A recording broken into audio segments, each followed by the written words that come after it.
In a recent niche video topic that I didn't think anyone would watch, pleasantly surprised to be wrong, I covered a substantial amount of video game crossovers with the newly resurrected Dead Space franchise. I just kept going further down the rabbit hole to realize Isaac Clarke, the main character of Dead Space, may be in more video games other than his own series than any other character in gaming. I thought I was as thorough as I possibly could be. However, I checked the comments out, half fearing that they'd make fun of me for playing video games with my mom, but they're actually really kind about that. But of course, there were dozens of comments pointing out that I missed one. And all of those comments were saying different games. So I sat down and made a new list of everything you guys commented had an Isaac appearance. And for some of you who complained that I was a little too wordy last time, I've also decided to speed up the pace for this one because I'm a people pleaser. By including the Duke Nukem and Battlefield Hardline Easter eggs, I open a whole can of worms by counting just his helmet as an appearance, and as it turns out, for a character that rarely ever removes his helmet, he's ironically leaving them all across the multiverse in various places. Either for other playable characters to pick up and throw around like a weird bucket, or to put on themselves. Plus, of course, a few actual fully playable Isaac appearances as well. The original video had at least 18 games, and there's still more. I can't be totally sure if even now I'm still missing some. So leave a comment below if I'm still missing any from this list. At this point, I wouldn't be surprised if this guy's in Dr. Mario. By the way, just for making it easier for people to research this stuff in the future, I expect that fan wiki pages are going to be updated to reflect all these, since they typically only list 1 or 2 appearances out of the, I think we're up to 30-ish now? Get on that, whoever runs those. So let's look at all the other Isaac Clarke appearances in games with a little help from you, the viewer. But first, a brief word from today's sponsor. In 2020, there were over 5 million car crashes. That's more than 15,000 a day and 600 an hour. Just back in December, my own dad slid off an icy road and broke his hip in 4 places, and the thought of getting legal help was so daunting for him. Those in an accident can be entitled to more than you think. When something like that happens, it's always good to have someone in your corner looking out for your best interest. Someone like the fine folks at Morgan & Morgan. If you've been in an accident, there are certain things you need to do. Make sure you're okay, make sure you get a police report, make sure you contact your insurance, and make sure you get legal representation. So if you're injured and don't know where to start, with Morgan & Morgan it's so easy. Morgan & Morgan have modernized injury law by making the process as easy and streamlined as possible, so you can submit a claim in 8 clicks or less. No need for you to visit law offices and sit through timely consultations. You can submit a claim and have a lawyer review your case and get started on helping you right away. You can submit your case details, sign contracts, upload documents, and medical records all from your cell phone. And you can even text your attorney and legal team throughout the duration of your case. With Morgan & Morgan, you can submit a claim without ever having to leave the couch. If you're ever injured in an accident, you can check out Morgan & Morgan. For more information, go to forthepeople.com or pound law. That's pound 529 from your cell phone. Now back to the video. A lot of people brought this one up, which is funny because I've never even heard of this game before now. This is one of those Fortnite-style fear of missing out games with limited release windows for downloadable editions. But unlike Fortnite, this one is going offline super soon because I guess it just wasn't making the bank to justify indefinite service and updates. A lot of that going around lately. Isaac's helmet is wearable for players in the game, added during a special Halloween event in 2021, and it was modeled by artist Sebastian Gatt, who posted some behind-the-scenes stuff for it on his ArtStation. It's a shame this game's going offline soon. I have no idea what the goal even is, but the art style is nice and the gameplay looks fun. Maybe try to check it out before it's gone in June. Special thanks to my buddy Diego Rivera for recording this one for me. This whole game is like a big Dead Space reference, so it's only fitting.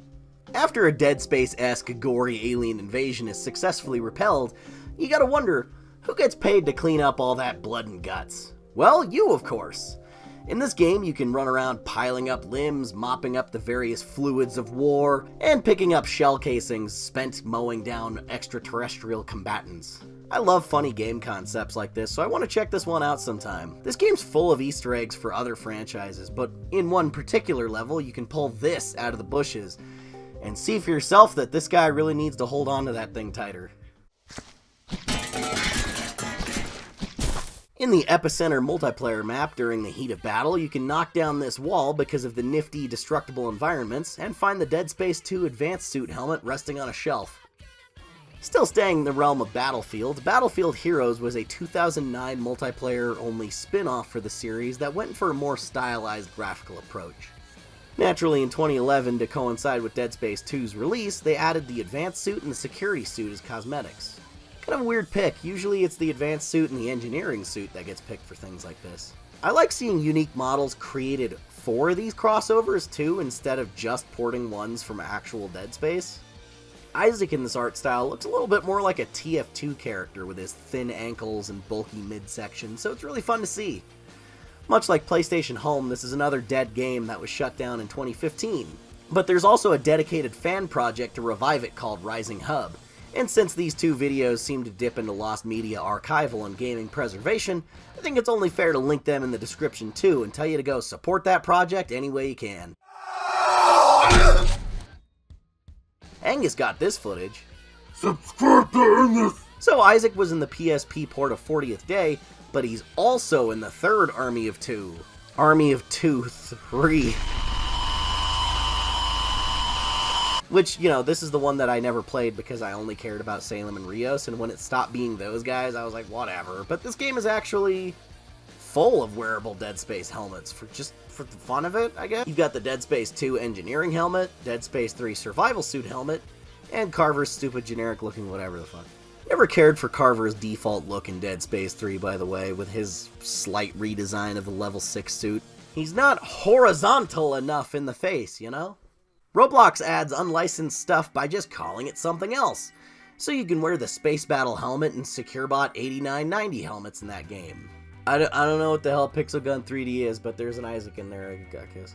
God, that helmet sure gets around. It's even a little pendant you can attach to your gun in Apex Legends.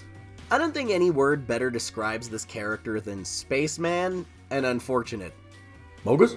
So this isn't technically an official appearance because they didn't get the rights to make this, so it's a crossover in the same way as all the legally distinct characters in Broforce. It's called the Newton suit. Ha ha! Except he's named after Isaac Asimov, not Isaac Newton. But either way, this costume looks great.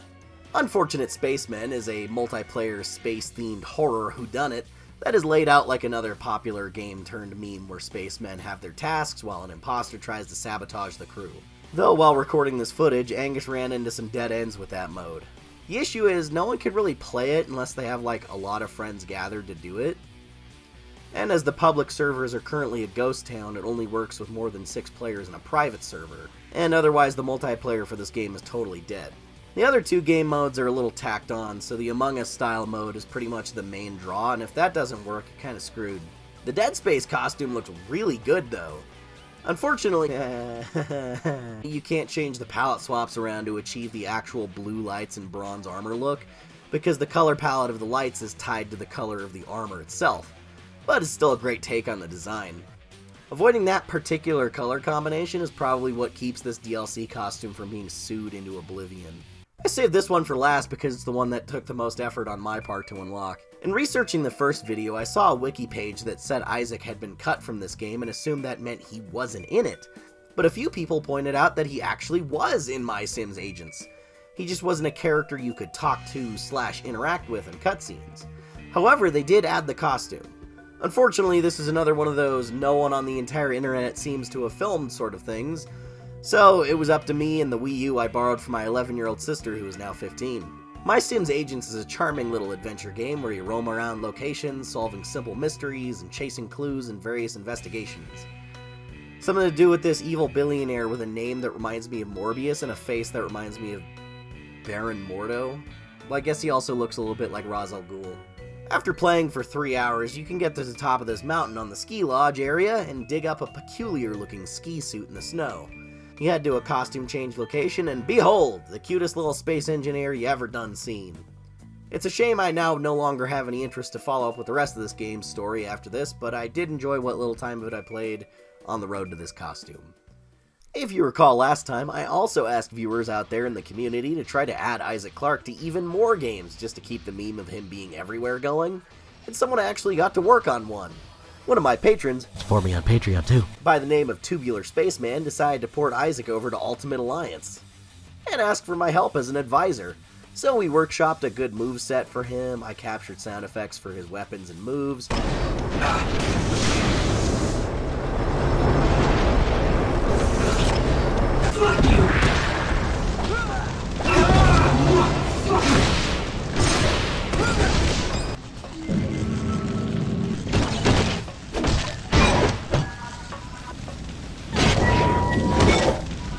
And I dug through every Dead Space game to get a decent amount of voice clips, so he's a fully voiced character that works just the same as any official in-game playable character.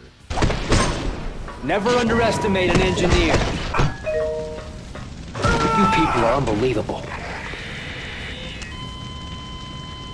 The mod has so much time and love put into it, and I gotta say, Spaceman did a fantastic job because it feels just like Isaac's an official DLC character. Check the link in the description so you can download him for the 2006 edition of Ultimate Alliance and check it out. And for the rest of you with the skills and prowess, let's keep it going! Add him to more games, give him fully functioning weapons and voice lines and whatever else. It's fun to see where he could go next. How about one of the Lego games? I said Halo or Half-Life last time. Oh, put him in Resident Evil 2, why not? The remake or the original? Why not both? Since it's a virtual certainty, because goddamn this guy gets around, what other games has he showed up in that I haven't mentioned in this or the previous video? And would you like to see this become a sort of series where we highlight another crossover-prone character with each new installment? What characters could ever hope to compare to Isaac's list? Maybe Master Chief has gotten around more than you'd realize? Who knows? Must investigate further. I always get mad at YouTube for not putting my videos in the subscription box because people will comment, "Finally, Xavier uploads again after all these years," not knowing 3 other videos came out within the last month already. So maybe that stupid bell icon thing will help you remember I exist. If you want other ways to support the channel, you can always go hit up that Patreon for early videos and exclusive stuff because it's just $1. I'm not kidding, it's only $1. Isn't that cool? If everyone who watched this video donated $1 a month, I'd be able to afford a house for myself, so that would be really cool. You can also check out our merch on TeePublic, or just buy some of my random stuff on eBay. I have a pretty substantial collection of old toys that are still in the box in perfect condition, so go take a look in case you find something you like. And lastly, since this is a YouTube video and you probably play Fortnite, drop my creator code XavierGM next time you buy a silly dance or a cool character skin. Really helps me out. See you next time!